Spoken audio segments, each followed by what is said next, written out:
ఛత్రపతి శివాజీ జన్నత్ చేరుకున్నారు జనా. ఆ దక్కన్ని మన మొఘలాయులు దక్కించుకోవడం ఎంతో దూరంలో లేదు. మరాఠాల సింహం లేనప్పటికీ తన వేటని చావా కొనసాగిస్తాడు.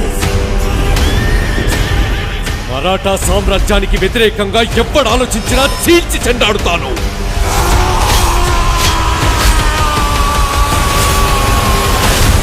గర్జనకి లొంగకపోతే పంజావేటు తప్పదు.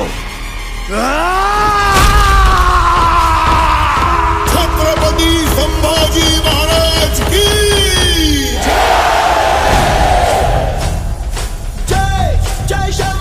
ఈ యుద్ధం స్వరాజ్య సాధన కోసం చేసే యజ్ఞం. ఆ మహాదేవుని సాక్షిగా ప్రతి పౌరుడి సంరక్షణే మన లక్ష్యం. స్వరాజ్య స్థాపన సాక్షాత్ ఈశ్వరేచ్ఛ.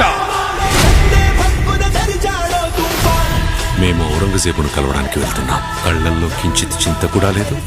భోన్స్లే వంశంలోని ప్రతి మగవారు ప్రళయంతో సమానం. పర్వతాలే అడ్డుకోలేని ధాటిని కంకర్రాలేం చేస్తారు.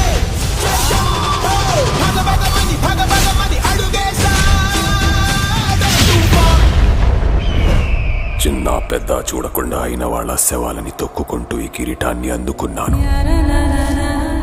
మేము మళ్ళీ ఈ కిరీటాన్ని ఆ పొగరుబోతు సంబా చావు కేకని హిందుస్థాన్ మొత్తం విన్నాకి ధరిస్తాను. కాషాయం రంగు ఎక్కడ కనిపించినా సరే ఎర్రగా మార్చి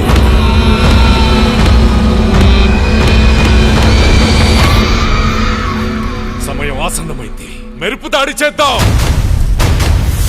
ఔరంగు నిరంకుశత్వాన్ని కాల్చి బూడిద చేద్దాం. ప్రత్యర్థులు ఎన్ని పండాగాలు పన్నినా సరే ప్రతి వ్యూహాన్ని ఛేదిద్దాం. ఛత్రపతి శివాజీ మహారాజ్ స్వప్నాన్ని సాకారం చేసి తీరుతాం. జై భవానీ. నమః పార్వతీ పతయే. హర హర మహాదేవ్.